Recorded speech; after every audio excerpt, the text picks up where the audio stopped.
Thank you for that lovely introduction. Good afternoon again, ladies and gentlemen, and this will be the final panel discussion for today. I hope it will be a very lively one between our four distinguished panelists and the audience. Gentlemen, a good afternoon once again to all of you. Today we are here to discuss the topic, redefining business norms. We want to find out what sort of strategies you've used to rejuvenate your organization and what you do in order to remain competitive in an ever-changing business world. Perhaps I can start with Mr. Chang.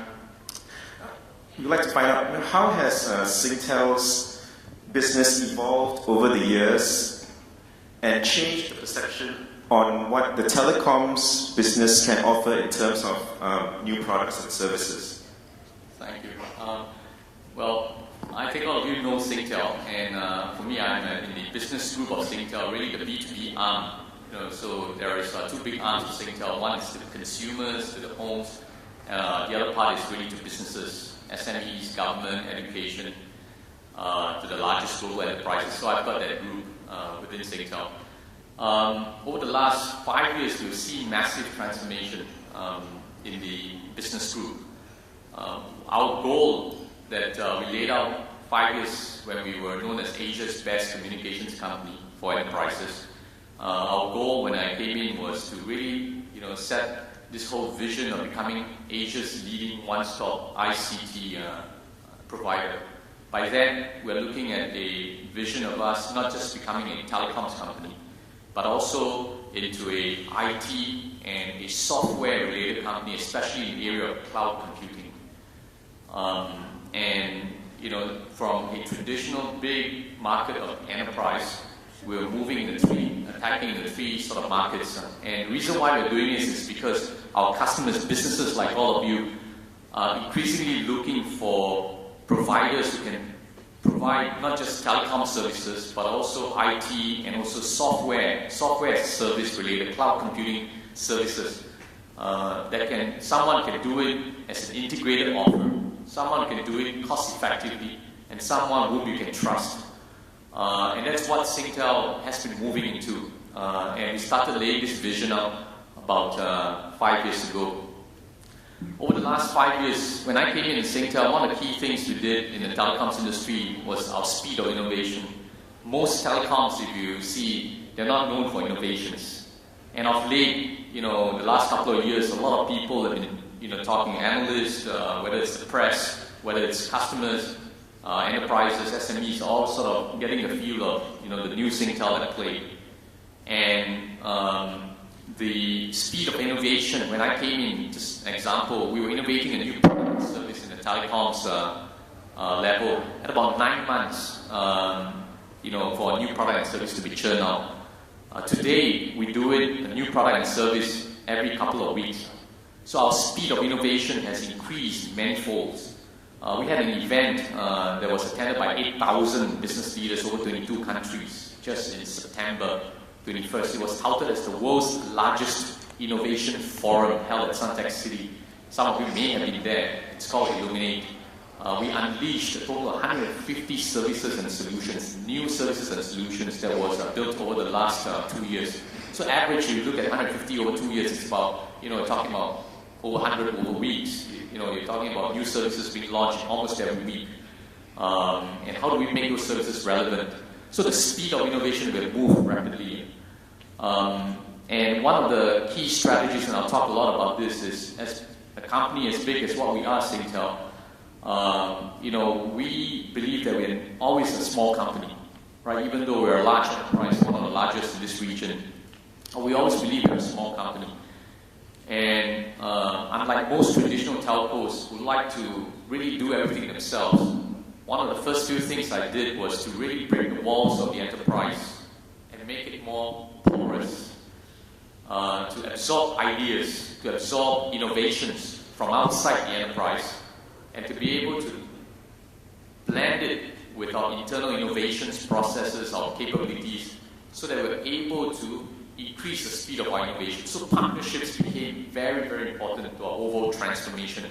And I'll share a little bit more after my panelists have shared some, their own stories. So one of the key things was really how do we go out there and create these partnerships and be able to harness, the power of partnerships. And as a saying that I tell all my people, in the future, competition will not be between companies to companies. It's really between value chains versus value chains. Who builds and who owns the biggest value chain wins. Right? If you've got the biggest value chain and you're able to strike up partnerships, you're able to take that value chain and power that partnership and be able to direct it against any other companies. You are competing with them or around your customers' needs, you win. That's some of the key things that we've done. Thank you. And we'll come back to you later, perhaps during the Q&A session. I'd like to turn to Mr. Yap, a man who needs no further introduction. Now, Tianhu's business has changed a lot over the years, from a pig farm to a fish farm, and now it's a wholesaler of ornamental fish and accessories. Can you share with us what were the major changes that the company had to undergo as it transformed from being a traditional company to a very modern one that we see today?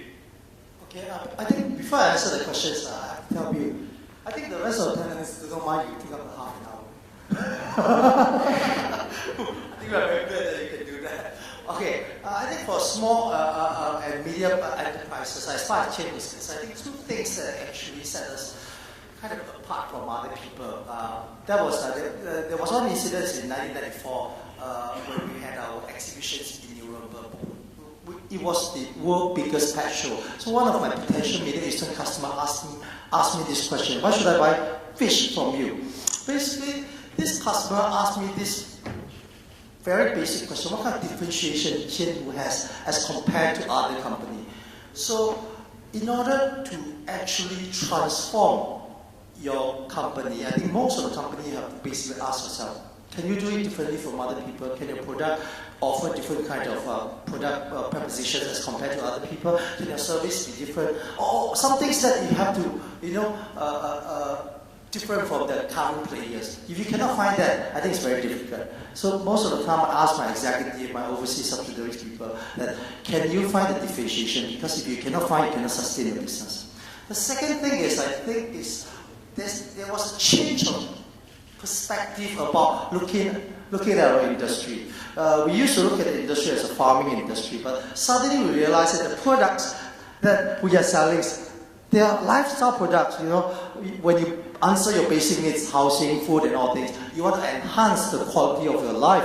Then you keep, you keep fish, or you keep some, pick up or keeping pets as a hobby. So it has to be in the service industry. It cannot be in the agriculture industry. So once you change your perspective of looking at the industry as a service industry, suddenly you realize that you have to perfect your supply chain management, your pursuit of business excellence, and all kinds of things that pertain to how you can provide the best service as compared to your competitors. So two things, which is find the differentiations, and the other is change the perspective and looking at the industry. Perhaps your industry is not in the manufacturing industry. Perhaps it is in the service industry or in the R&D industry, something like that.